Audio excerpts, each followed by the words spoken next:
Hi everybody, my name is Hillary Pacheco. I am the Information Services and Teen Specialist for the Jackson County Public Library in Seymour, Indiana. And today I'm going to show you how to make a Kumihimo style friendship bracelet.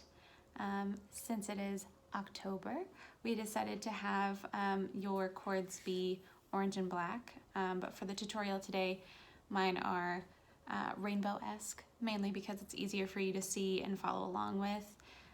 In your kit, you should also have, along with those orange and black strands, a cute little bat charm because it's October. Don't mind my fingers. I'm so sorry. Some things you will need that are not in your kit. You will need a piece of cardboard, this guy, a pencil or a pen. I have a pencil, and some scissors.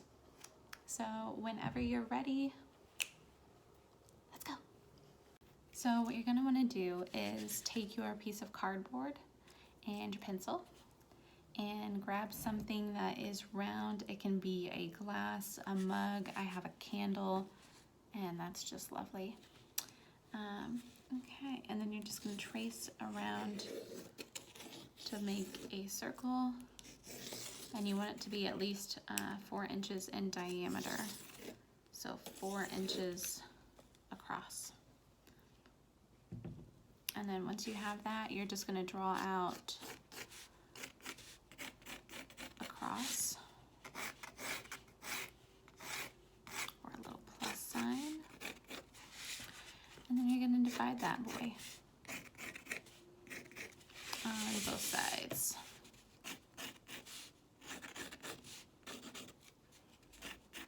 Okay, so now you should have 1, 2, 3, 4, 5, 6, 7, 8 sections. Congratulations, you have 8 sections.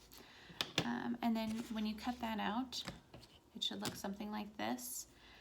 What I want you to do is take your scissors or your pencil, whatever you have that is pokey, but please do not hurt yourself, and just kind of stab through the middle there to make a hole. It doesn't matter what this looks like. By the way, it's just for you to use to make the bracelet. This is going to get thrown in the trash afterwards, so it doesn't have to be perfect. The backside can look as dingy as mine does. And then what you want to do is you'll have your strands of black and orange cord pre-knotted at one end. You do want to take your scissors and cut about 1/2 inch into each spot that you've marked with your pencil.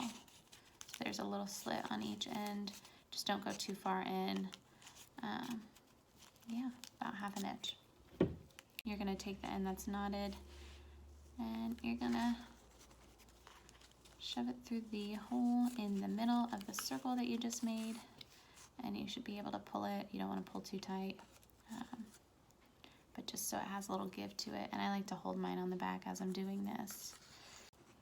So what you're going to do is you're going to start separating your threads. Separate them, divorce them. It was amicable. Okay, so what you want to do is slide your thread into the 1/2 inch incisions that you've just made. Doesn't really matter where they go, but everyone's got to have a home. Okay, and then once you have every single thread in a hole, it should look something like this with one left open. That one that you have facing you, what you're going to do is you're going to count 3 to the left. So that's my yellow one here. It'll probably be orange or black for you, just a feeling. So you're going to want to take this and put it in the one facing you. And then you're going to spin so the blank one that you just took that yellow one out of is now facing you. And you're going to count 3 to the left again. And pick out this light blue one for you, orange or black, and put it in the one that was facing you. And what you're going to do is you're going to keep doing that. Keep turning it. Keep counting 3 to the left. And keep putting it in that open spot.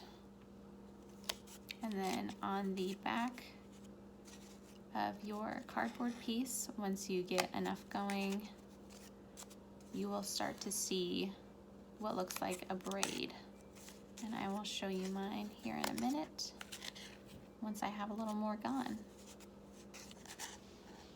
Something I really like about making these is that they don't require your full attention. So I've noticed, like, making this one, I have the TV on in the background and I'm fully capable of watching a show and completing this at the same time. It's kind of amazing.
Okay, and then once you've got through about 10-15 minutes of doing your braiding, you'll keep going, of course, but you'll start to see forming on the back here is the beginning of your bracelet.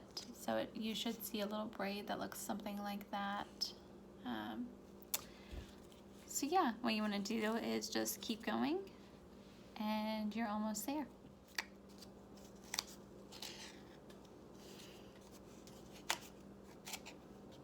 Okay, and then once you're about halfway through, you should be able to tell just from what's on the back and how much you have left. What you're gonna want to do to get your charm on is start with, again, the empty slit that's facing you. Take your next in line, which would be the 1, 2, third one over. Bring that up. And you're just going to thread on your bat. Easier said than done. Nope, just kidding. It was also easy. Okay. And then you're gonna go ahead and put that string where it's supposed to go. And I just want you to take your bat and put them right there in that hole. It's gonna seem silly at first, but keep braiding a little bit, about 2 to 3 more. And then you're just gonna go ahead and start pushing him through. And same thing, 2 to 3 more, push him through. Because you got him on the string, but you need to give him somewhere to go. So you're gonna do 2 to 3 more. You can kind of see on the other side. Here he comes. Da, da, da.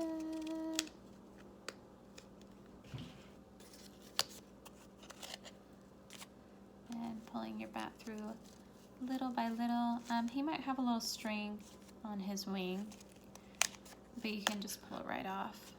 It's not gonna hurt anything.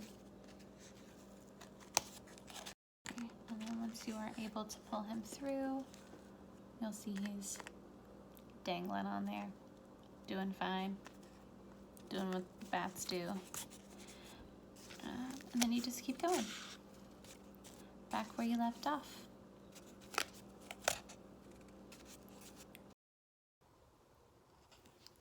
Okay, and once you get down to the end of your cords, where it's harder to find pieces to go through, or they just start getting short, because they will. What you can do is start to finish your bracelet. So it should look something like this on the back. So you can either keep going until you get down to the end of your string there, and then you can tie it off. But since mine is about the length I want it to be, give or take, I think I'm going to go ahead and stop after a few more winds here. Probably give one color, or each color, one more go. So, let's see. Get my orange and a second green. Okay. So once I have all those, what I'm going to do is take out all of my cords from the pre-cut slits in the cardboard. And then you should be able to pull it through the back. And you can just knot off right at the end there.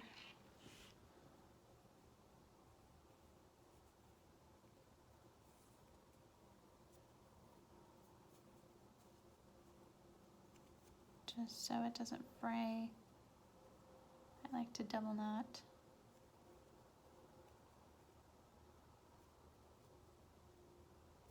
Okay. And then you have your Kumihimo style friendship bracelet. Don't mind me, I'm just choosing to model mine right meow.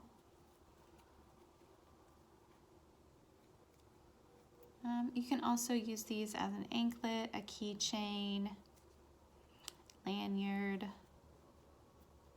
honestly anything. And they're great for gifts, which is what makes them a good friendship bracelet. And you can reuse your cardboard template as many times as you want. My bat's kind of off to the side, but it's a statement. All right, everybody, thank you. That was the tutorial for the Kumihimo style bracelet. I hope you had fun, and I hope you pick yours up today. Say bye.